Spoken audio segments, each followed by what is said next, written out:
Hey, welcome back to Bosch 3D. I am Kurt and today we're making a Harry Potter wand.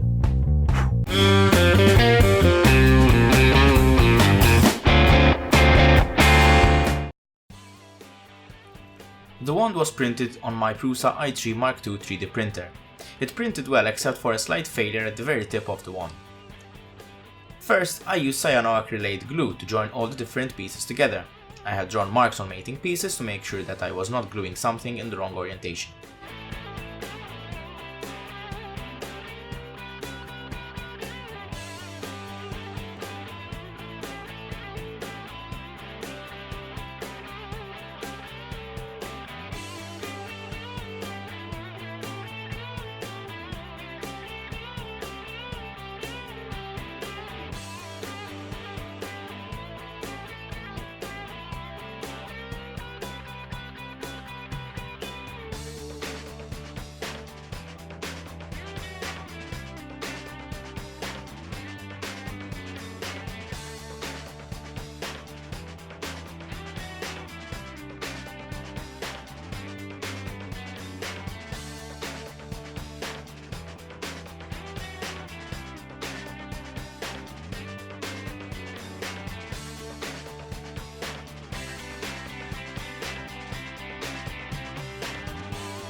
Cyanoacrylate works great on PLA prints and hardens quickly enough to not disrupt your workflow.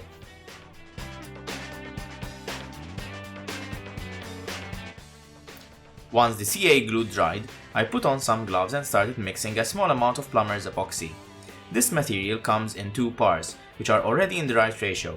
You just cut off your needle amount and mix it well before applying.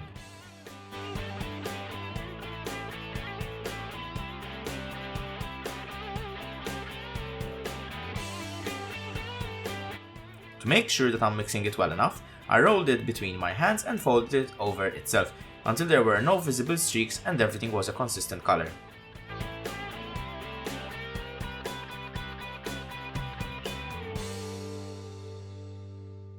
To apply it, I pushed it into the crevices and low spots and rubbed away any excess. Once dry, the epoxy sands very nicely, but the less sanding I have to do, the better.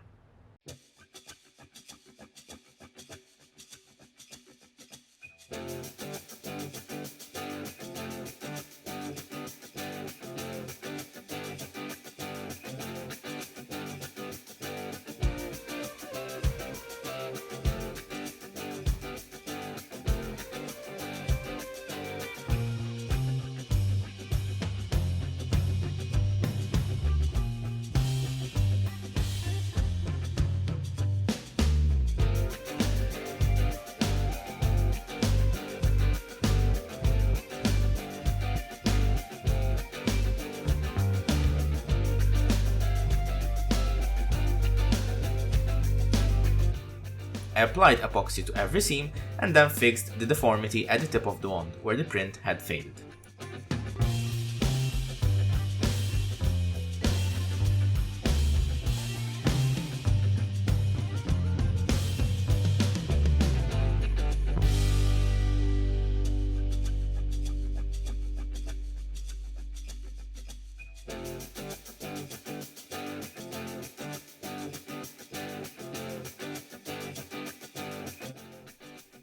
I used the box cutter to chip away excess flakes and then sanded the prop with 280 grit sandpaper. I didn't just sand the epoxy, but also the rest of the print to hide away all the layer lines. Sanding takes time and effort, but the more you sand, the nicer the prop will end up. Trust me, it's worth the effort, so put on some music and just make the most of it.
I stood the prop upright and gave it a grey primer to make sure that the paint I was going to apply stuck on well.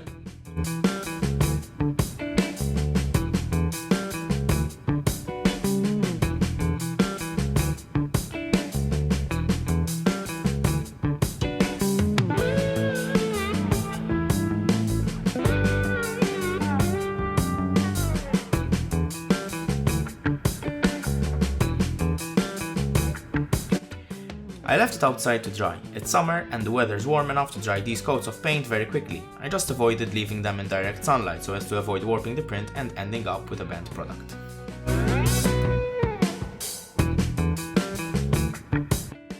After the primer was dry, I gave it a light sanding and applied a red primer which was close enough to the final color I was going to use.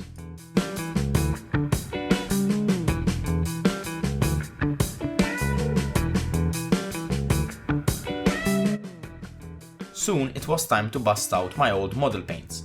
I used a dark grey for the base coat of the wand's handle. This masked a lot of the red primer underneath.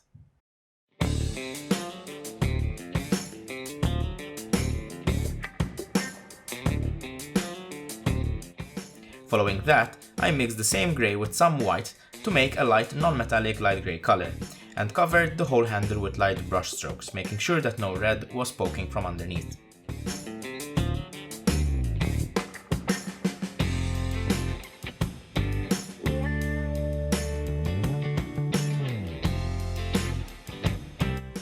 For the main body of the wand, I used a light brown and a lighter shade of the same color to highlight some ridges along the prop.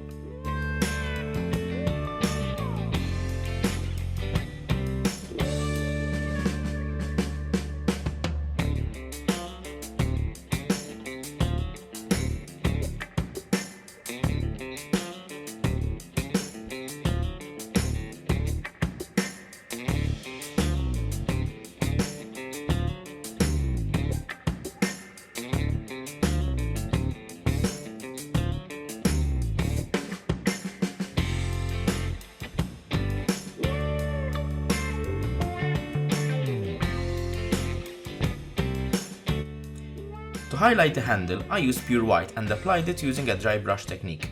This basically means that you have as little paint as possible on your brush and hitting only the high spots. I'm not sure whether the video does it justice, but the white really brought out the ridges.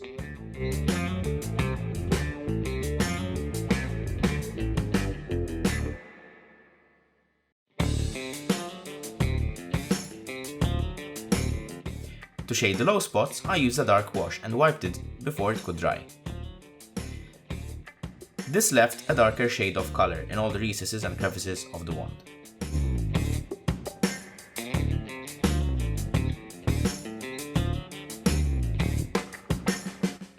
Once I was happy with the shading, the prop was complete.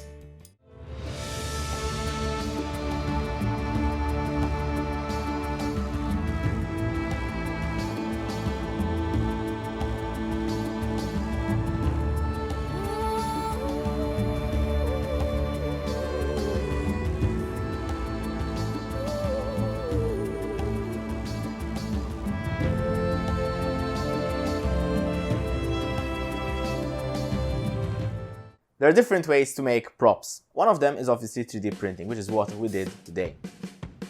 3D printers offer the ability to basically print anything you want, and with just a little bit more effort, you can have the full prop ready to go. Whether it is for cosplay, Comic-Con, or whatever kind of movie production you would like to do. The most intensive part about a 3D printed prop is usually the sanding itself. You can get past this by printing at a lower layer height, meaning you have a finer layer transition, and that way you'll have less to sand. However, at regular quality or at a bit rougher quality, you can also make that work by sanding vigorously and putting in a bit of elbow grease. A combination of filler primer or body filler will help in smoothing out the gaps in the layers as well as smoothing some imperfections in the print. At the top of this one, unfortunately the printer failed. I didn't want to reprint it all over again and waste a lot more material. However, what I did was use just a bit of plumber's epoxy and just smooth that out into a really credible weathering look. The paints I had are quite old really, and I've had them from my model making days about a decade ago, and Really, they still work just for anything, which goes to show that not a lot of resources need to be spent into making something like this. A basic acrylic paints will work, a basic shading ink or a wash will work as well, and just remember at the end to give it a clear coat to seal everything in. Making a prop look as realistic as possible is down to weathering. You can make it look as cartoonish or as realistic as you want, depending on the weathering you put on it. Now, there is such a thing as too much weathering, so make sure that you are careful not to over-weather something, making it look a bit too much. I did not design this model myself, in fact I downloaded it from myminifactory.com. Links will be in the description down below, so go click on it, show its creator some love and give him a thumbs up.